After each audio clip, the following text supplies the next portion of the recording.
Today,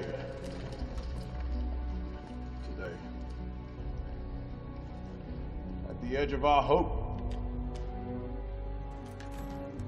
at the end of our time, we have chosen not only to believe in ourselves, but in each other. Today, there's not a man nor woman in here that shall stand alone. Not today. Today we face the monsters that are at our door and bring the fight to them. Today we are canceling the apocalypse.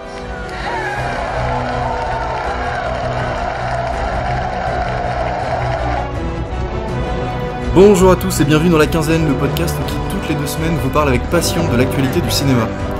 Cette semaine, une émission presque spéciale puisque nous enregistrons le lendemain de la 90e cérémonie des Oscars, qui s'est donc tenue hier dimanche 4 mars 2018. Pour l'occasion, nous allons revenir aujourd'hui sur le grand gagnant de cette cérémonie, La Forme de l'eau, réalisé par Guillermo del Toro, nommé 13 fois et qui repart avec 4 statuettes, dont meilleur film et meilleur réalisateur. Alors La Forme de l'eau est-il un chef-d'œuvre fantastique ou un simple remake de Sauver Willy ? Le film mérite-t-il toutes ses récompenses ? Qui aurait pu le concurrencer pour le meilleur film et le meilleur réalisateur ? On en discutera aujourd'hui avec mes 2 acolytes de toujours, Ambroise, salut Ambroise. Salut Jacques. Et Camille, salut Camille. Salut Jacques. Et parce que La Forme de l'eau marque une certaine consécration pour les réalisateurs mexicains, cet épisode 11 de La Quinzaine sera aussi l'occasion de revenir sur quelques films marquants de la filmographie de Guillermo del Toro, dans une seconde partie de l'émission, et de voir comment ce film s'inscrit pleinement dans ses thématiques chéries. Mais avant de discuter de notre film de La Quinzaine, on va aussi s'attaquer au reste du palmarès des Oscars 2018. Ambroise, est-ce que tu peux nous en dire un petit mot ? Oui, alors rapidement dire que, notamment au niveau des interprètes, donc Gary Oldman a été nommé meilleur acteur, ce qui est une excellente chose, même si après son rôle était un rôle typiquement Oscar, vu que c'est un personnage historique où il a dû faire une grosse transformation physique. Mais on est quand même assez content puisque Gary Oldman c'est un acteur qui est tout à fait respectable et sur les dernières années il a participé à nombreux projets qui étaient vraiment très intéressants. Dire que Frances McDormand et Sam Rockwell, les 2 acteurs de Three Billboards, ont gagné aussi leur statuette. Et ce qui est totalement mérité au vu de leur performance dans cet excellent film. Ouais. Aussi, point extrêmement positif, la victoire de Roger Deakins pour Best Cinématographie, donc meilleur chef opérateur. Donc Roger Deakins, pour le placer rapidement, donc il l'a gagné pour Blade Runner 2049, mais c'est surtout le chef opérateur des frères Cohen et donc de Denis Villeneuve sur les dernières années. Il a participé à beaucoup de films et à chaque fois on sent vraiment sa patte. Ouais. Petit cocorico, donc Alexandre Desplat, compositeur de musique français qui a notamment collaboré avec Jacques Audiard sur beaucoup de ses films, Oscar de la meilleure musique pour La Forme de l'eau. Et ensuite parler rapidement des scénarios, donc meilleur scénario original Get Out et meilleur scénario tiré d'une adaptation Call Me By Your Name. Bon, je vous propose maintenant de passer à notre film de la quinzaine, La Forme de l'eau. C'est réalisé par Guillermo del Toro, c'est sorti le 21 février 2018 et dans les rôles principaux on retrouve Sally Hawkins, Michael Shannon et Doug Jones qui jouent le rôle de la bête dans ce film. Mais avant toute chose, Camille, est-ce que tu peux nous faire le pitch, s'il te plaît ? Oui, du coup, ça se passe pendant la guerre froide, dans les années 60, et on a une agente d'entretien muette et qui travaille dans un laboratoire top secret de l'armée. Et elle va rapidement être fascinée par le monstre, et donc elle va petit à petit vouloir le faire sortir du laboratoire. Et donc c'est une histoire passionnelle et d'amour qui se lie entre les 2. Exactement. Alors Ambroise, qu'est-ce que t'en as pensé toi de ce film ? Moi tout simplement je trouve que c'est vraiment un chef-d'œuvre. Ouais. J'ai vraiment été... c'est un film qui émotionnellement est extrêmement fort, comme souvent chez Guillermo del Toro. Ce que j'aime chez le film, c'est que c'est un film qui est à la fois attendrissant avec énormément de poésie, mais qui est également assez violent. Et après, comme j'en avais parlé sur certains films, c'est un film qu'il faut voir vraiment sans aucun cynisme pour pouvoir l'apprécier à 100%. Et quand vraiment on se laisse immerger par l'histoire, par la mise en scène, par les acteurs, par la musique, on passe vraiment un moment exceptionnel. Et moi, je le recommande à tout le monde et je suis vraiment très content qu'il ait gagné l'Oscar. Ouais. Camille ? Oui, je suis assez d'accord. C'est vraiment un film très beau. Il y a une atmosphère assez particulière, un côté très irréel et presque en apesanteur en fait pendant tout le film, comme une capsule dans laquelle on rentre et et je pense que c'est grandement du coup grâce à la lumière, à la musique qui crée quand même une ambiance très particulière. Et surtout, c'est magnifique esthétiquement. Enfin, le monstre est d'une beauté assez incroyable. Ouais. Et chose qui est assez rare en fait chez Guillermo del Toro, c'est que c'est très drôle. Je trouve ça très drôle par rapport au côté assez sérieux qu'il peut avoir dans beaucoup de ses films. C'est quand il a bouffé le chat que ça t'a fait marrer. Bon, vous avez parlé un peu de l'ambiance, et c'est vrai qu'il y a une vraie grosse ambiance quand même dans ce film. Ne serait-ce qu'au niveau des couleurs, au niveau de la lumière, etc. On a toujours l'impression de plonger dans un petit bocal. Et c'est vraiment très impressionnant. Et Guillermo del Toro arrive bien à retranscrire encore une fois l'ambiance qu'il donne à tous ses films, etc. Et on est vraiment plongé avec le monstre qui est aussi, comme tu l'as dit, magnifique. Et surtout, il n'est pas en image de synthèse, le monstre. C'est aussi très important chez Guillermo del Toro. Il avait fait la même chose avec Hellboy. Hellboy, à la base, il voulait que ce soit un monstre en image de synthèse qui soit fait pour le personnage principal, et c'est Guillermo del Toro qui s'est vraiment battu pour que ce soit Ron Perlman qui l'interprète, et qui l'interprète du coup avec du maquillage. Et là, c'est pareil, du coup, dans la forme de l'eau. Ouais, c'est Doug Jones, son acteur fétiche pour ce genre de rôle. Exactement. Et d'ailleurs, il raconte dans une interview qu'il en parlait avec James Cameron, et que Cameron lui avait dit à l'époque, pour Hellboy, que s'il voulait une histoire d'amour, il fallait absolument pas que ce soit en effets spéciaux, quoi, mais que ce soit du maquillage, des prothèses, sinon ça ne marcherait pas. Ce serait pas trop artificiel, et là on voit à nouveau que ça marche parce que c'est vrai. Et alors vous, du coup, cette histoire d'amour entre un monstre fantastique et une jeune femme de ménage muette, etc., ça vous a pas décontenancé un petit peu dans le film ? Moi je trouve que ça marche vraiment. Enfin, on voit beaucoup de films où il y a des relations d'amour et ou même si c'est des oui, bravo. L'amour est partout. Mais non, ce qui est intéressant là, c'est que il arrive à nous faire quand même avaler, ce qui est pas franchement facile à mettre en place, une histoire d'amour entre une femme et un monstre amphibien qui est une espèce d'homme poisson. Ouais, et surtout qu'il va jusqu'au bout de l'histoire d'amour quand même. Enfin, la relation est est consommée. Oui, c'est ça. En fait, ce que je trouve dingue dedans et que j'avais pas vu dans les autres films de Guillermo del Toro, c'est la façon dont il traite l'aspect sexuel. Enfin, dès le début du film, on voit le personnage de la femme de ménage muette qui se masturbe, ce qui, moi, m'a un peu décontenancé. Je m'attendais absolument pas à ça. Et voilà, l'aspect sexuel, la relation physique qui peut exister entre les deux personnages, elle est vraiment mise en place, elle existe vraiment. Et ça pourrait être... Enfin, je sais pas, ça pourrait être comme dans un film avec Leslie Nielsen, y a-t-il un pilote dans l'avion, et ça pourrait être de la grosse gaudriole. Mais au final, ça passe. Enfin, je sais pas si on dit une fille qui mange qui a des relations avec un monstre en carton. Enfin, ça te fait rire, mais là ça marche parce que Guillermo del Toro est un immense réalisateur. Et ce que je trouvais assez intéressant, du coup, c'est pas que le côté sexuel, même si le monstre, c'est toute la question queer, LGBT, etc., qui n'est pas très caché non plus, mais il y a de manière générale, et plus que dans Coco, je trouve, un propos politiquement hyper intéressant, je trouve, sur la prise de pouvoir des minorités, en plus à un moment où c'est censé ne pas arriver. Du coup, il y a un côté très ironique à le regarder aujourd'hui, en 2018, sur un film en 1962, et où donc on a un monstre sud-américain, une femme latino muette, un gay, une femme noire et un espion soviétique. Et un espion soviétique, exactement, qui vont tous s'allier contre le patriotisme américain. Et ça, je trouvais ça assez fort en fait. Et on retrouvait le même type de message qu'on pouvait avoir dans le labyrinthe de Pan, mais on en parlera après, mais qui est assez intéressant, où comme très souvent, à travers de monstres, on retrouve des propos sur ce que c'est d'être différent, ce que c'est que d'entretenir une relation humaine avec d'autres personnes, bien sûr. etc. Parce que chacun finalement se retrouve un petit peu dans le monstre. Enfin, il y a une réplique qui est très très forte par l'héroïne où elle dit il me voit comme je suis, incomplète, etc. Il me comprend. Et cette réplique-là, elle est magnifique parce qu'en fait, on voit très bien à ce moment-là ce que Guillermo del Toro a voulu mettre dans le monstre aussi, et qui, comme quoi, il renvoyait aussi une certaine image de tous les autres personnages, comme tu disais, issus de minorités. Et en même temps, il y a un côté qui est assez intéressant dans le film aussi, c'est le fait qu'il montre aussi lâcheté des personnages. Par exemple, c'est le cas pour le mari de Zelda. Zelda. Ouais, Zelda. Mais c'est aussi le cas pour le voisin qui quand on lui passe à la télé des reportages sur la condition des Noirs et sur la ségrégation, va zapper pour voir des numéros de claquettes, quoi.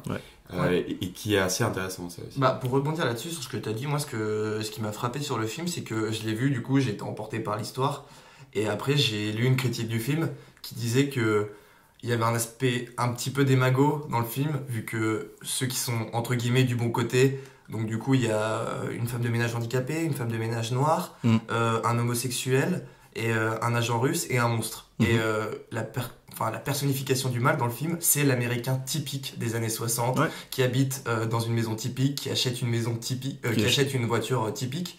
Et ça pourrait avoir un aspect assez démagogique, de dire qu'en fait les vrais américains c'est les méchants et tous les autres qui font partie des minorités c'est les gentils. Et au final dans le film, je trouve que l'aspect démago il ressort pas. Enfin, à aucun moment j'ai trouvé ça putassier ou quoi, parce que justement il arrive à bien l'amener, il arrive à rendre ça intéressant. Et là où je trouve que Guillermo del Toro est fort, c'est que dans beaucoup de ses films, que ce soit dans Le Labyrinthe de Pan, que ce soit dans Les Chines du Diable, souvent il y a un personnage qui est à 100% négatif. Il n'y a quasiment pas d'ambiguïté sur le fait que c'est un véritable salopard. Et malgré tout, je trouve que ça passe. Je trouve que même ces personnages-là, de salopards à 100%, je les trouve toujours super intéressants. Et ils apportent un contrebalancier par rapport aux personnages qui sont plus positifs, entre guillemets. Et là, ça passe aussi parce que c'est joué par Michael Shannon. Et que Michael Shannon est incroyable, comme toujours, dans son rôle de mec fou allié. Moi, c'est le genre d'acteur que j'ai envie de voir, mais j'ai envie de le voir tout le temps, quoi. Vraiment, j'adore ce mec-là. Chez toi. J'adore ce mec-là. Chez moi, tout nu, il n'y a pas de souci. Mais justement, sur lui, je trouvais que son rôle était peut-être le moins réussi avec celui de l'espion russe, qui était au final, du coup l'espion russe était plus intéressant parce que plus nuancé, etc. Mais du coup le colonel était il a aucune nuance, par contre. Il a aucune nuance et surtout il fait pas peur à la fin. Il fait plus peur. Il faisait vraiment peur. Moi, je le trouvais vraiment flippant quand. On va pas raconter la fin. On va pas raconter la fin, mais. Moi vraiment, Michael Shannon, je trouve que... Et d'ailleurs, je trouve qu'il a pas joué tant de rôle de méchant que ça, Michael Shannon, au final. Et là, de le voir là-dessus, dans un vrai rôle de méchant bien énervé, je trouvais ça complètement réussi. Et ce qui est intéressant, et ce qui explique aussi le fait qu'il a assez peu de nuances, ce personnage de méchant, pour moi, c'est aussi qu'il y croit, mais vraiment dur comme fer. C'est ça, mais il est censé être le contre-pied idéologique pur de... Voilà, et le mec, il croit, il ne doute jamais de ce pourquoi il se bat, etc. Et c'est ça aussi que j'ai trouvé. Le mec va jusqu'au fond, jusqu'au bout de sa démarche avec ce méchant-là. Et j'ai trouvé ça hyper intéressant.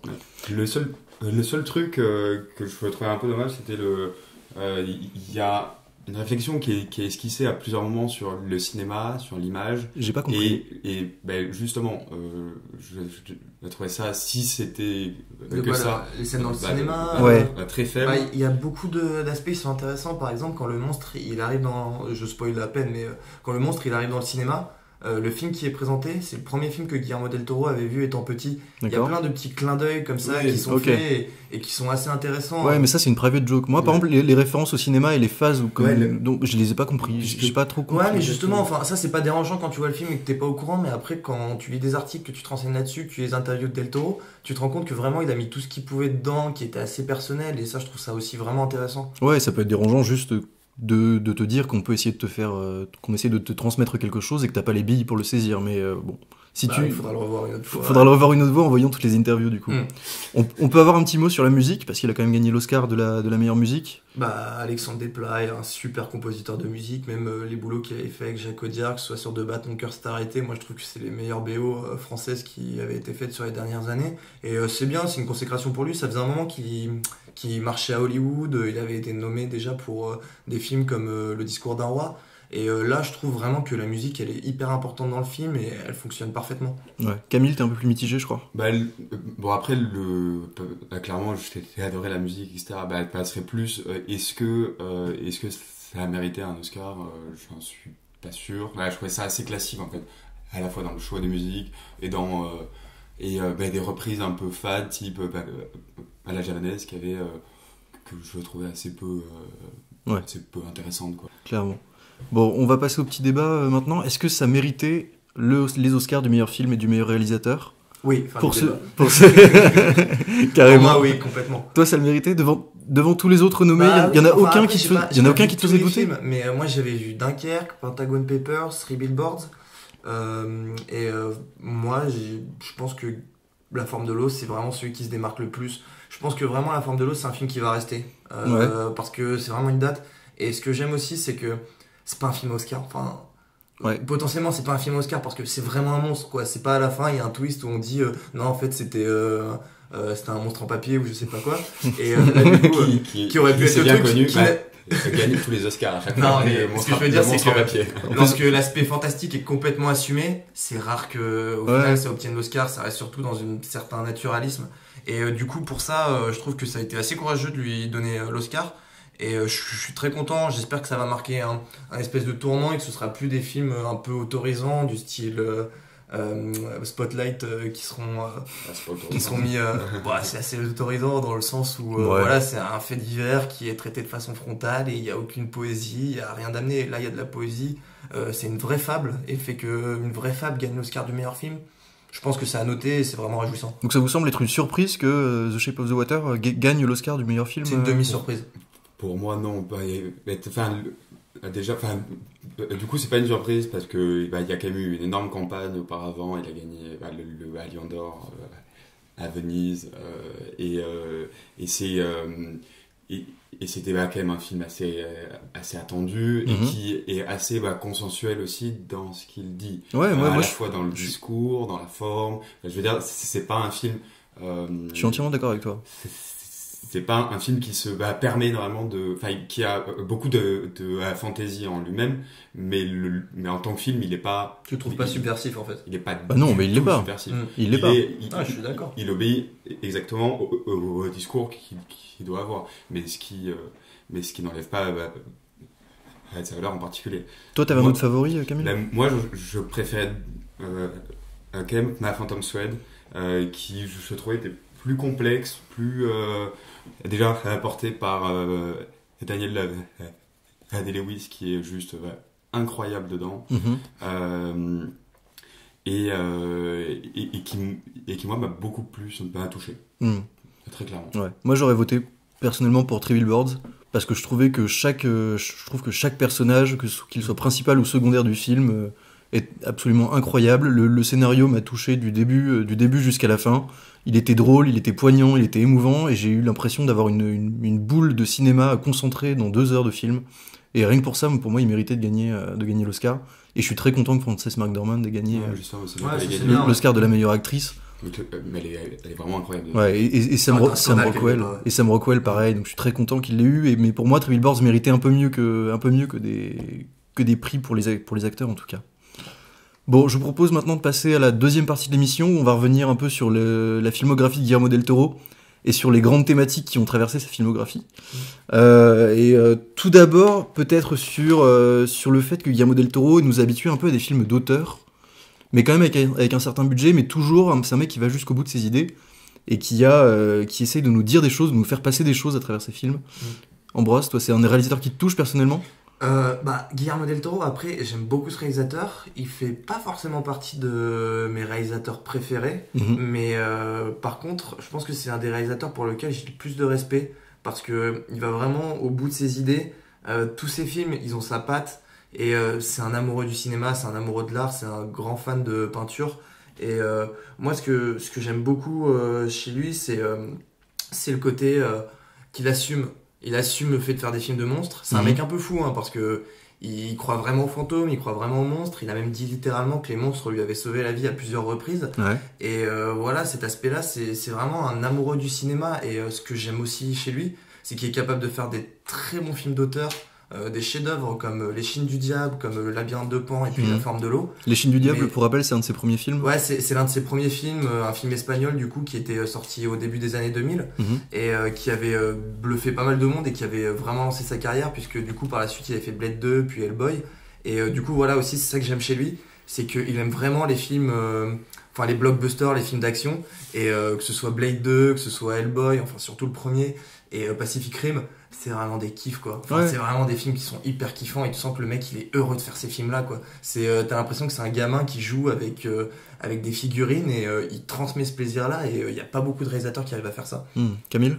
Je suis assez d'accord avec toi. Enfin, déjà pour moi c'est un vrai artisan dans le sens où c'est lui qui réalise et c'est lui qui scénarise tous ses films ou peut-être pas quelques-uns où c'est pas le cas mais je crois pas. Et qui en plus a une vraie noblesse dans le fait de te raconter une histoire. Enfin, c'est un conteur. Et d'ailleurs, que ce soit La Forme de l'eau ou le Labyrinthe de Pan en 2006, c'est un peu la même structure. C'est des contes violents où le réel se confronte constamment à la fantaisie et où il n'y a pas de réelle limite entre les deux. Et à chaque fois, c'est un apprentissage de soi-même à travers le monstre et le monstre est toujours le gentil. Et ça qui est assez impressionnant aussi, il arrive à rendre beau et humain les personnalités les plus monstrueuses. Et c'est le cas aussi dans Hellboy où c'est un monstre qui vient de l'enfer et qui vient du mal et qui décide de faire le bien. Rien que ça, c'est déjà une idée marrante. Mais par contre, je suis obligé de réagir à ce que vous dites parce que vous dites tous les deux que c'est un mec qui fait des films d'auteur, c'est un conteur, etc. Et après, le mec fait le grand écart et il nous réalise un Pacific Rim et un Hellboy 2, d'ailleurs, etc. il y a une anecdote assez marrante là-dessus, c'est qu'il est très pote avec les deux autres grands réalisateurs mexicains qui, du coup, ont gagné aussi les Oscars. Donc, Alfonso Cuarón et Alejandro Iñárritu. Et en fait, il avait fait du coup Les Chines du Diable et juste après, il avait fait Blade 2. Et Iñárritu, il l'avait appelé. Et Iñárritu, c'est plus des films d'auteur. Et du coup, il avait dit c'est incroyable que tu fasses un chef-d'œuvre comme Les Chines du Diable et qu'après tu fasses une grosse merde comme Blade 2. Et du coup, Guillermo del Toro, il avait dû justifier en disant non, moi j'aime ces deux types de films. Et je trouve l'anecdote assez marrante qui montre un peu le côté méprisant de Iñárritu, qui est un excellent réalisateur, mais qui a pas cet amour pour les films d'action, pour les films de genre que peut avoir Guillermo del Toro.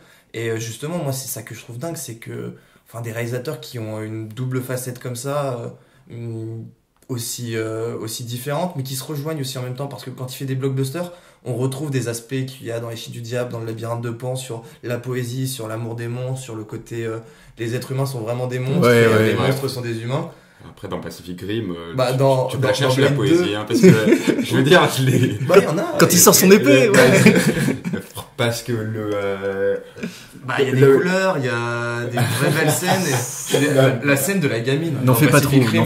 La gamine, elle pleure parce qu'elle est poursuivie par un monstre géant. Moi, je la trouve vraiment tétanisante. Et j'ai vu aucune scène là-dessus dans un Transformers ou dans n'importe quel Marvel de merde. Non, mais clairement. Mais tu peux les trouver dans d'autres films qui sont meilleurs et qui ont quand même des monstres. Cite-moi des exemples. Moi, par exemple, The Host, du réalisateur, Bong Joon-ho. Exactement. Oui. Par exemple. Ouais, mais c'est un coréen, tu vois. Moi, je te parle plutôt mais d'accord. Lui, il te parle des Mexicains, en fait. C'est ça. Moi, je te parle des blockbusters commerciaux, tu vois, tels qu'on les entend, et donc fait partie Pacific Rim. Mais Camille, toi, tu l'aimes autant dans les gros blockbusters que dans les films d'auteur? Clairement pas. Enfin, bon, déjà, je trouve sur Hellboy, par exemple, je trouve qu'on retrouve vraiment ces deux aspects. Enfin, en tout cas dans le premier. Et qu'il y a un côté extrêmement touchant dans le personnage et que les deux pans s'équilibrent assez bien au final. Par contre, dans la Pacific Rim, on retrouve le côté jouissif qu'on avait dans Hellboy et il est techniquement très beau. Et avec un scénario efficace, etc. Mais sauf que on se retrouve avec des acteurs sans aucun intérêt, même Idris Elba, qui est vraiment une des que j'adore et qui n'a aucun intérêt. Les personnages, le nom n'ont aucune épaisseur, ils ne servent à rien. D'ailleurs, c'est limite comme si on te le disait, genre, on a pris les mecs, on sait pas qui c'est, on les met dans des gros robots, ils vont fighter contre des extraterrestres. Et les dialogues sont risibles. C'est des faire-valoir, en fait, les acteurs dans les Pacific dialogues Rim. sont risibles. Il y a quelques dialogues qui sont faiblards, je suis d'accord. Mais moi, rien que l'idée que dans Pacific Rim, ils soient deux pour devoir contrôler le robot géant, le fait qu'en fait, il y ait deux personnalités qui se reprennent. Et d'ailleurs, il y a une scène que je trouve aussi très belle dans Pacific Rim, c'est quand, du coup, le personnage principal et le personnage de la fille asiatique qui doivent partager le robot pour la première fois. En fait, elle est tétanisée et lui, il arrive à voir justement ce flashback, la scène dont je parlais tout à l'heure, du traumatisme de la gamine. Et il y a des idées comme ça que je trouve vraiment brillant et que t'as pas dans d'autres blockbusters. Moi, si, justement, cette idée, elle n'est pas explorée en profondeur et justement. C'est quand même exploré, cet aspect existe. Mais je suis content que tu parles du personnage de l'asiatique qui s'appelle Moko, je crois, comme ça. Parce que c'est un des personnages. Enfin, mais j'avais pitié pour l'actrice parce que vraiment. Elle se fait dans l'abus total. Elle se fait humilier. Elle a des vieilles scènes où elle le regarde avec un sourire, genre trop souvent, et vraiment. Mais c'est gênant. Mais j'étais gêné alors attends, la Pacific Rim, c'est quand en 2013 on puisse encore faire un film où dans tous les cas sur 2h10 t'as une femme et la femme elle parle peut-être 5 fois et à chaque fois c'est pour dire j'ai envie que tu me respectes. Enfin, je veux dire c'est quand même assez minable ça. Mais l'intérêt du film il est pas là, l'intérêt du film il est pas dans le scénario, dans les acteurs, etc. Pour moi Pacific Rim c'est une immense masturbation de Guillermo del Toro qui s'est dit je me fais plaisir et je mets des gros robots et des gros. Mais le pitch de base tu l'as compris. Mais oui et c'est pour ça que le film est extrêmement kiffant, c'est parce que pour moi il a enlevé tous les atours aussi d'un scénario, d'acteurs, etc. pour se concentrer sur ce qui est important, des grosses batailles entre des gros dinosaures, des gros monstres et puis des gros robots quoi. Enfin, mais juste pour remettre dans son contexte, Pacific Rim c'est sorti en 2013. Faut se rappeler les blockbusters qui sortaient cette année-là. On avait Man of Steel, on avait Wolverine, le combat de l'immortel, on avait Lone Ranger. C'était vraiment une période mais atroce. Je sais pas si vous vous en rappelez, mais c'était un des pires étés qu'il y avait. T'avais pas tous les reboots de King Kong, Godzilla, etc. déjà qui étaient ressortis à cette époque-là. Non, il y en avait pas encore à ce moment-là. Cloverfield était déjà sorti. Mais justement, en fait, il surfait aussi. Il a pu faire ce film-là parce que il y avait une certaine et le monstre japonais revenait à la mode au cinéma, etc. Et je pense qu'il a pu faire ce film qu'il avait en tête depuis très longtemps parce qu'il a eu le budget parce que ça revenait à la mode. Oui, mais ce qu'il faut dire, c'est que justement, Pacific Rim, c'est un concept. Le concept, c'est des robots géants qui se battent contre des monstres géants. On peut trouver ça bête, on peut trouver ça bas du front, mais c'est bien fait. Non, en vrai, ça l'est. Oui, mais quand c'est bien fait, voilà, c'est d'accord, tu vois. Et encore, tu vois, moi je fais ça comme Fast and Furious 5, tu vois, genre Fast and Furious 5, moi je le trouve jouissif, mais sauf que Pacific Rim, je le trouve ultra jouissif. Franchement, c'est un kiff de cinéma comme j'en ai pas eu depuis très longtemps. Et en plus, moi je le trouve assez dur quand même sur les personnages. Moi je trouve qu'il y a vraiment une vraie dramaturgie, il y a quelque chose. Et après, non, je te dis pas que c'est un chef-d'œuvre Pacific Rim, je te dis pas ça du tout. Mais les scénarios sont un post-it. Non, c'est plus compliqué que ça. Après, je peux t'accorder certains points. Moi, l'un des seuls défauts que je vois au film, dans sa narration, c'est que le climax est un peu décevant quand tu vois la scène de combat du milieu qui, pour le coup, m'a vraiment retourné où voilà, t'as 3 robots qui se font défoncer d'un coup et le robot qui arrive à la fin, qui arrive avec un énorme paquebot pour casser la gueule d'un monstre. Et ça, rien que pour cette idée-là, pour moi, je considère le film comme un très grand film. C'est exactement ce que j'ai dit hier le matin. Genre, quand j'ai vu le robot arriver avec le paquebot et frapper le monstre, je suis en mode, ok, ça c'est une très bonne idée. Ça c'est génial. Je suis content de l'avoir vu. Mais du coup, on va peut-être pas rentrer dans une discussion. Non, peut-être pas non plus.